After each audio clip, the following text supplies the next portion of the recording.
Hey everyone, E-Man here with RemoraLite.com. In this release, we're going to discuss what's new in Remora Lite 1.4. So we've got a great new feature here.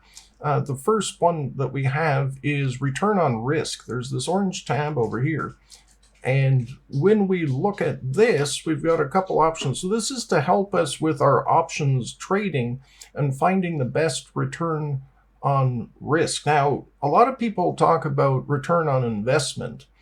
Right? This is a little bit different. So in order to be a profitable trader, there needs to be some measurable amount of success. So out of everything that we have, if we can measure our risk and keep our risk the same across all of our trades, then we can measure how profitable we are. So for example, if I took 10 trades and I was successful, say 6 or 7 out of the 10, but I didn't manage my risk, well, one trade can wipe me out. So this sort of tool is used to help us in picking the proper options deltas compared to what we're trying to trade. So, for example, here we have our trade setup. So anything that's a white cell, we wind up putting in the values that we want. This says it's a long position because right now our entry is 413.01, our stop is 412.74, and our target is 413.99. So we're actually risking 26 cents to make 98 cents. So that's not too bad. And we can put in our options commission here, and this one's set at 65 cents. You can put in whatever you like. So that would include 65 cents to buy it and 65 cents to sell it. So roughly, $1.50, $2 round trip in and out per option. So here I'm going to limit my risk to $50. And this is telling me that if I trade Delta 30, which is a little bit out of the money, then I can afford 6 contracts with a stop loss at $50. So we're trading essentially the stock, but with the price of the options, right? So if I was in this option trade, I got in at 413.01 and the SPY hit 412.74, which is my stop, I would get out with my $50 stop loss. And then this actually tells us that our return on our risk is 263%. We're risking $50 to make this difference, whatever this is with the delta. So our net on this would be $118.60 on that successful trade, which is 263% return on risk, which is great. Now, this other table here says the most profitable trade. So what we can do is we can put a minimum and a maximum delta range in that we want. And then, so here we've got a 10 delta and a max is a 40 delta. So we can change that to whatever we like. And this is saying the minimum return on risk. This is something that you would put in is like, I want 150% minimum return. And so what this does, this tells you, it searches through the table below and tells you it's like, okay, well, within these delta ranges of 10 to 40, your best return on your risk is if you choose 5 contracts of a delta 37. So wherever that is in the option chain. And even though your return on risk might be different, but the net return is different. So here this is saying if you took 5 contracts at a 37 delta, then over this dollar move almost, you're making $174.80 as composed to what we were looking at here at $118.60. So these deltas, we can change it. So say, for example, if I wanted, say, a delta 25, this would say I could take 7 contracts with a delta 25 and make $112.40. So anything that's gray, you don't change those at all. Anything that's white, you can enter for your parameters there.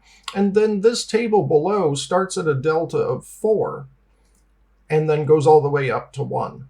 So there's a couple things here. If I put my max delta, for example, at 2, it says the max delta must be less than or equal to 1.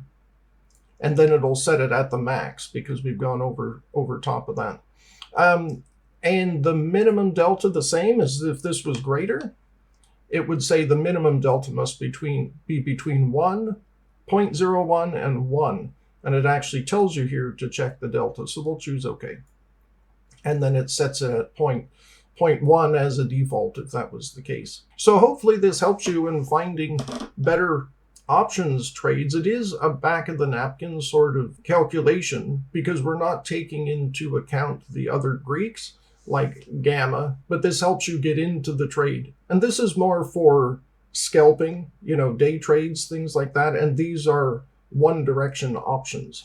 So we could take a short position, for example. This says long position here.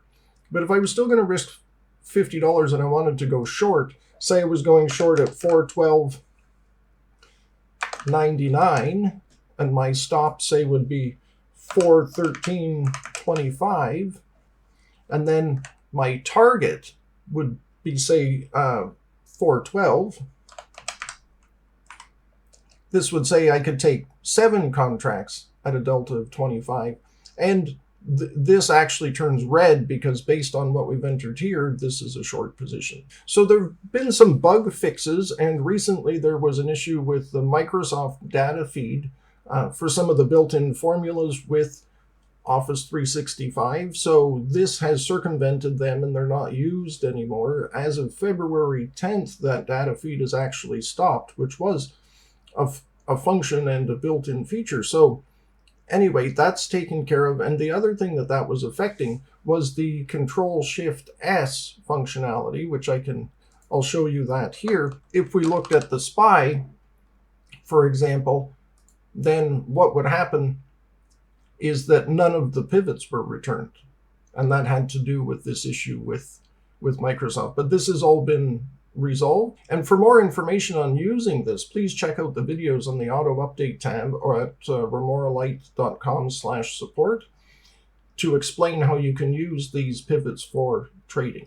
Now, there also was an issue with the real-time data integration, the formulas with Excel through to thinkorswim. And because this is an Excel application and I have no visibility into the under the hood portion of Excel, and I have no visibility into the under the hood coding on thinkorswim, what could happen is on watch lists or anything that has real-time data, for example, the recent prints here, where all of these formulas come up.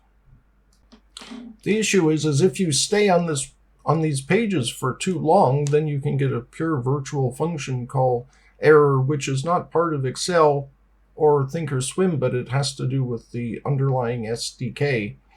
That's a C++ library. And at that point, you have to close Remora before you click OK.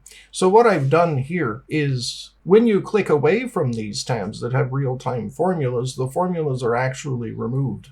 When you come back to it, then they're re-added again. Now, there is an option here on the Auto Update tab under Watchlist Options. There is this tick box that says Skip Watchlist Formula Rebuild.